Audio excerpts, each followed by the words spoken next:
What is up, guys? Welcome back to RacingNews.com. Welcome back to another one of our Kentucky Derby updates slash breaking news slash top fives, the one-stop shop here for the Kentucky Derby. We've got a lot to talk about, a lot to go over. I'm just going to put it right up on the screen for you immediately, and we'll start right here immediately with the Fountain of Youth. I'll go Fountain of Youth, Rebel, and Gotham. That's kind of the order of how impressed I was as far as Kentucky Derby horses moving forward. We'll start with the Fountain of Youth, where Commandment was able to just edge Chief Wallaby at the wire, a very narrow margin there. Solitude Dude not too far back in third, and then a little ways back to Bavaro and Napoleon Solo. I'll go over these horses and start with the winner and go down from there.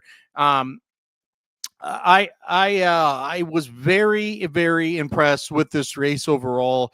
A great ride and a great trip, and also a big performance from the number 4 Commandment, who wins this race.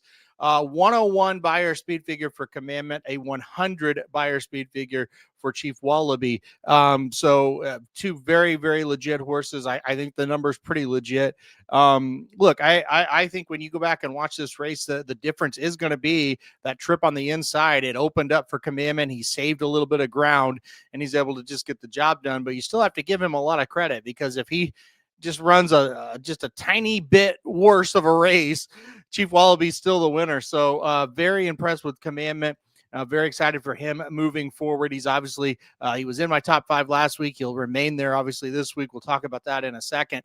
He did drift out just a touch in the stretch. I don't know if that's maybe IRAD hurting a little bit like he does sometimes, or maybe the horse was a little bit tired. So that is something that, you're splitting hairs at this point when you're analyzing these Kentucky Derby runners. That is something to think about, though. He did kind of drift out just a bit. He actually made a little bit of contact right before the wire with the number 6 Chief Wallaby. I don't think it impacted the race as far as the outcome, but that is something to note for sure. All right, let's talk about Chief Wallaby next, because if Commandment was impressive, so was Chief Wallaby. I already kind of pointed it out. He was just a wider trip. He did not save ground. He hit the turn, and I thought, wow, he's going to win by a bunch. And I do think he got a little tired first time going long, and again, a little bit of a wider trip. Also, just, it's his second career race, just learning, getting a lot out of it.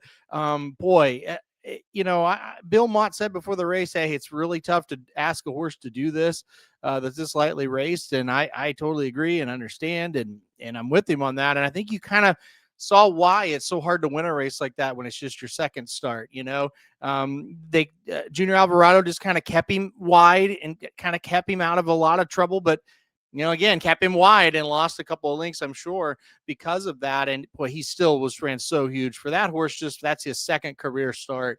You just can't say enough good things about it. He did lose, but boy, he ran a winning race. There's no doubt about it. I mentioned he got 100 buyer speed figure. Very impressed with that as well.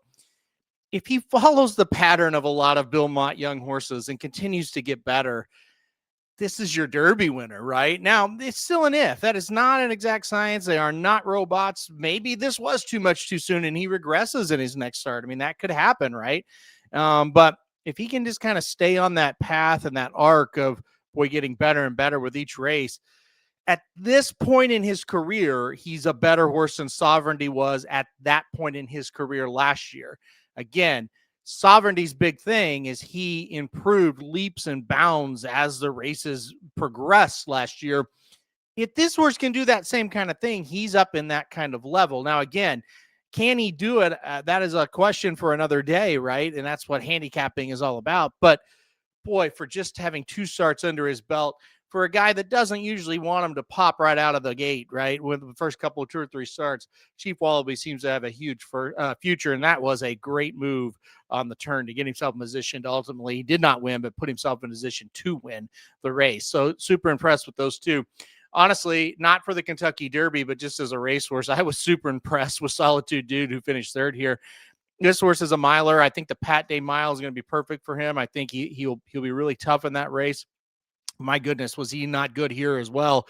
Just got passed by 2 horses that wanted to go the distance and just a little bit better than him.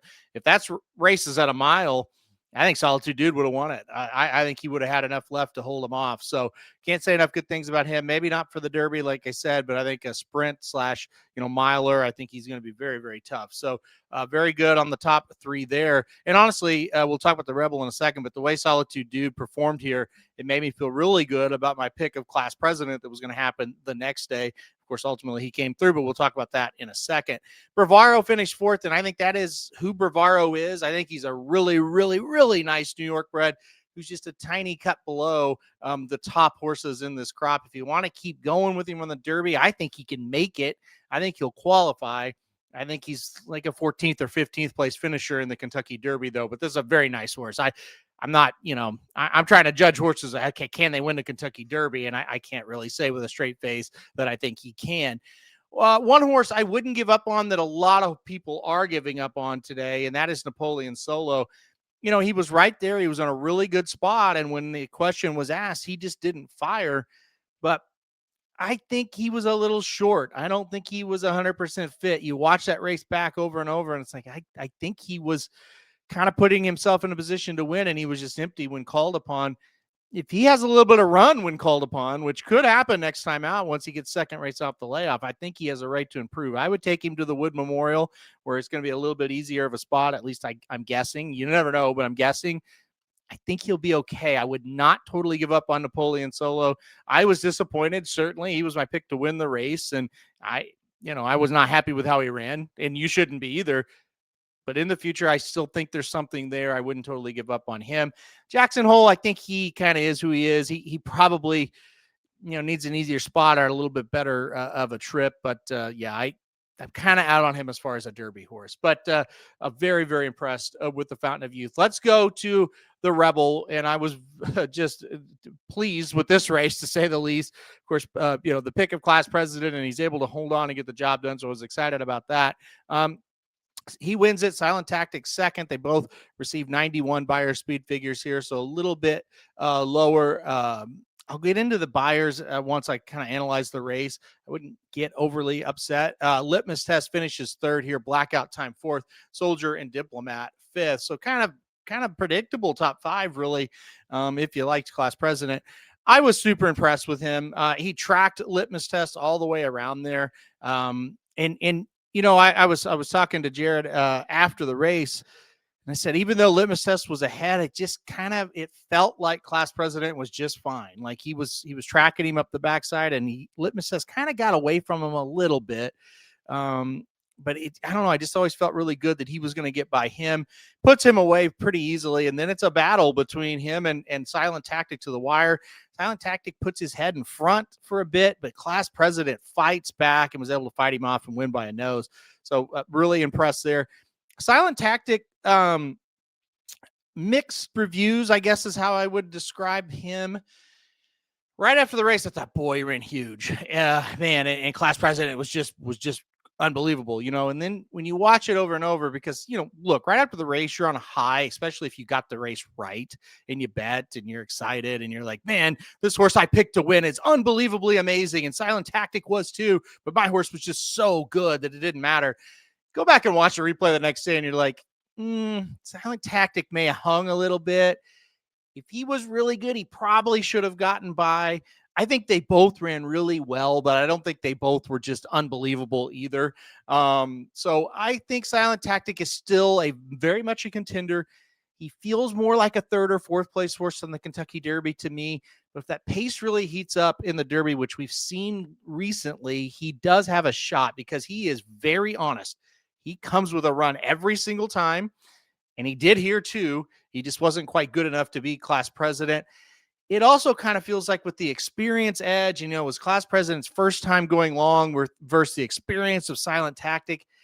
He probably should have beat him in this race if he was a really good horse. I just think he's solid, and I think that's it. But again, hey, if the pace sets up, I think he's got a chance. He's also super consistent. I think he's a horse you're going to be able to use underneath a lot this year. And if he gets races, well, even like this one, he can win. I mean, it was just a nose, right? So at the top level, I'm just not sure on him, but he ran okay. Litmus Test, third. I've got some thoughts on him.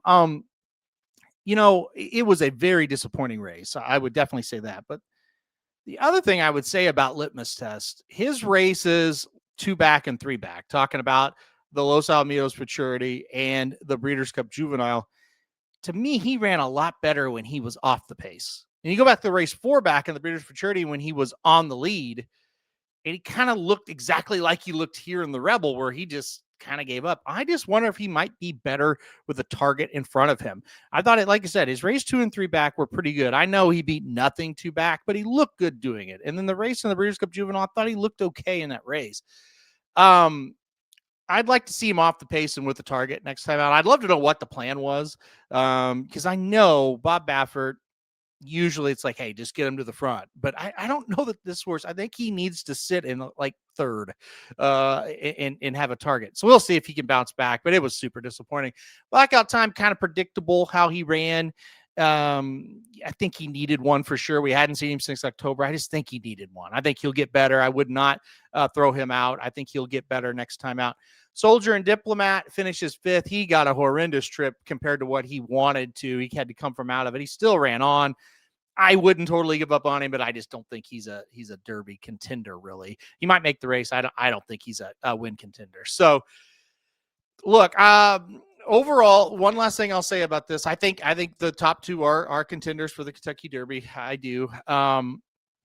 There's the buyer thing is funny to me, because when a buyer comes back and it supports your opinion, you're like, oh, this buyer, see, told you, got a great buyer, unbelievable horse. And when it doesn't, we tend to go, well, buyers are stupid and they're pointless and they're dumb.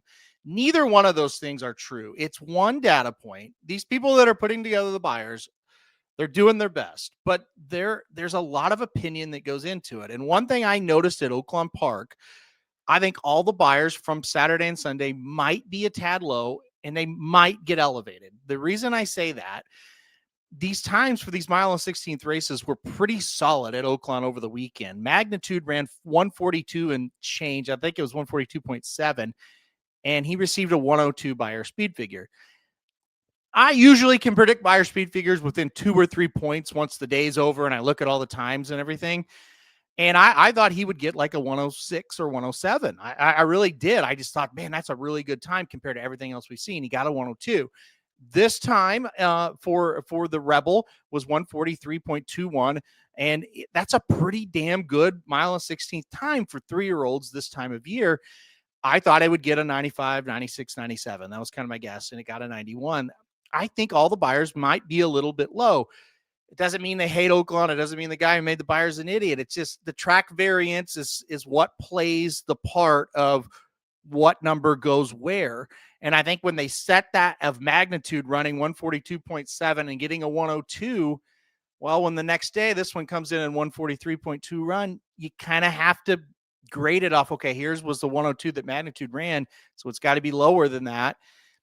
It's not an exact science. There are opinion that comes into it, and that track variance is part of that opinion. At the end of the day, you have to stop getting angry at buyers or getting overly excited about them. It's one data point. I think they are speed figures in general, no matter what you look at it. It is a relevant data point, but it is one data point, right? And so you take it for what it is. I thought it was a good race. I didn't think it was as good as the Fountain of Youth. I didn't think it was 10 buyer points lower than the Fountain of Youth. That was kind of my final kind of take on that. Let's go now to the Gotham Stakes, where Iron Honor gets the job done. I don't think it was as easy as a lot of people thought it would be. I wouldn't get overly concerned about that. The second place finisher crowned the Buckeye, well clear of the third place finisher, Right to Party, who came running late. Look, Crown the Buckeye got a great trip. Sometimes it's kind of tough to get by those maker horses when they get on the lead like that and get comfortable. Iron Honor was still able to do it. Let's also remember it was Iron Honor's first start of the year, first start in a while. I think he moves forward off of this race, just like I think Paladin will move forward off of his Risen Star victory. So I thought it was a really good race from Iron Honor. I didn't have any problem with it, really. Crown the Buckeye really good for second, and predictable Right to Party for third, running up there late. Yeah, moving forward with Iron Honor, I think it's going to be very interesting to see what happens with him. I don't really view him as a Kentucky Derby top win contender.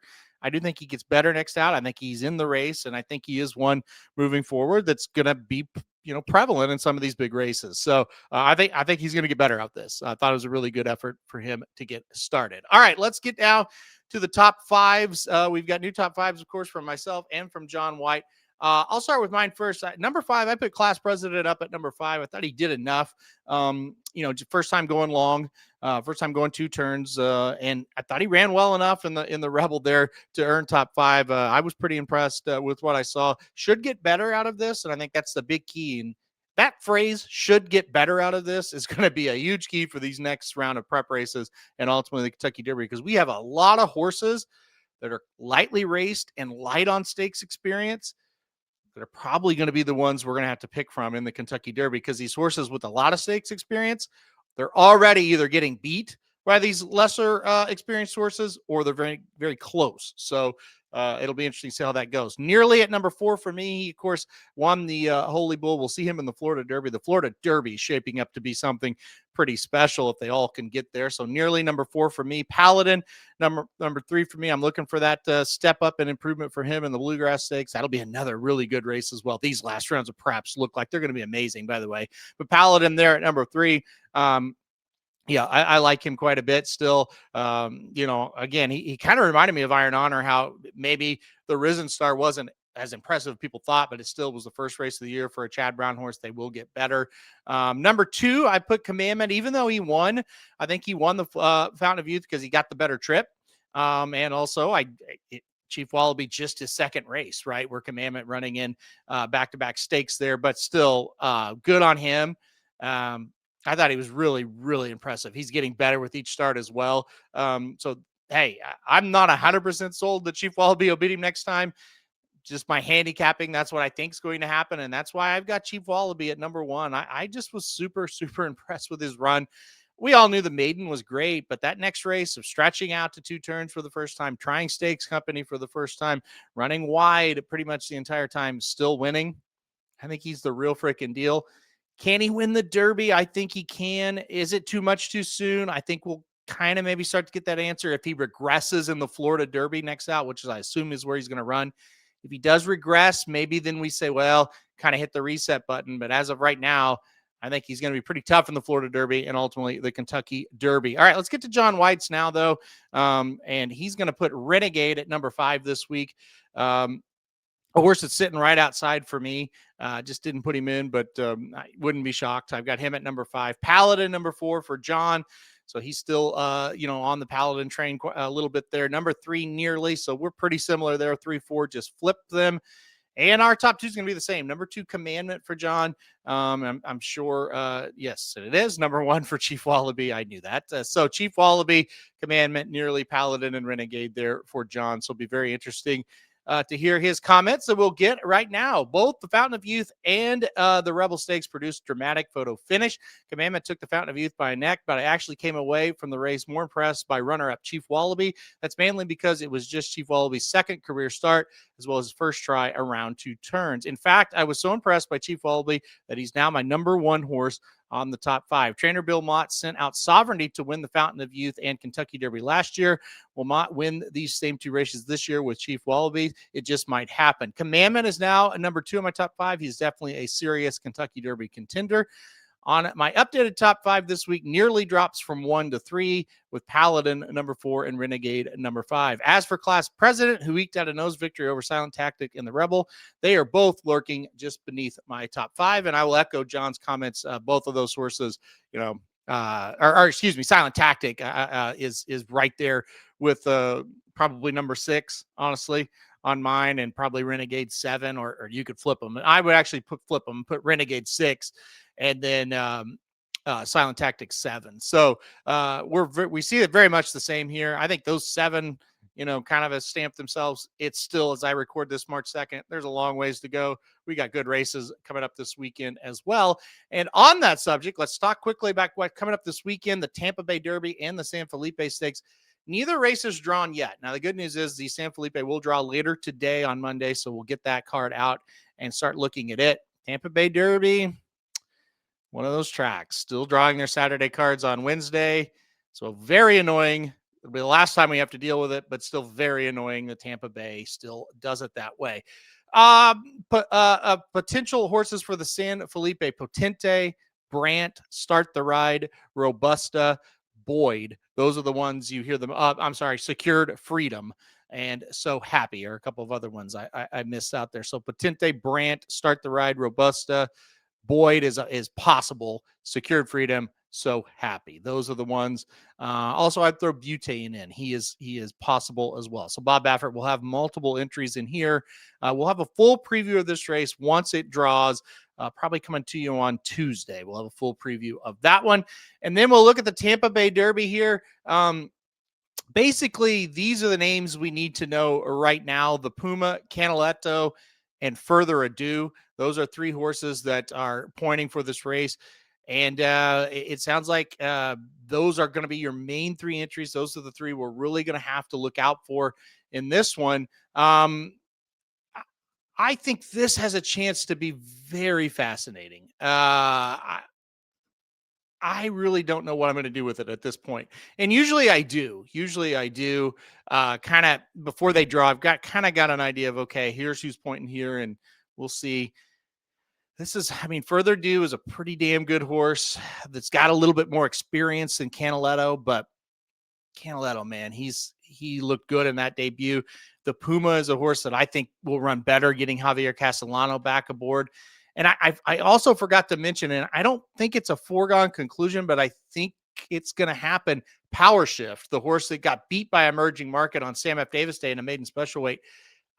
I think they're on the fence, but the last I heard, he may be coming here as well. So Power Shift, the Puma, Canaletto, Further Ado. That's a good group there. Talkin is also perhaps pointing for this race. So I don't know the level we're going to see. They could be really good. It could just be solid. But I think we're going to see something. I think we're going to get some answers out of this race. So the Tampa Bay Derby is super, super fascinating this year right there at Tampa Bay Downs. All right. That'll do it for this week, guys. We'll be back next week to analyze the Tampa Bay Derby. And, of course, the San Felipe. Will also be back talking about the Virginia Derby, which will come up on March 14th. We'll talk about that next week as well, and updated top fives. I have a feeling we will have something new in the top five. I think that Tampa Bay Derby is going to give us a good performance. Like I said, at this moment of recording, and listen, we'll get the past performances on Wednesday, yay, and then maybe make we'll make a much better decision. But as of right now, boy, it's like splitting hairs between some of these horses. So, all right, guys, that'll do it for this week. We'll be back next week. Make sure to tune in for another Kentucky Derby update next week.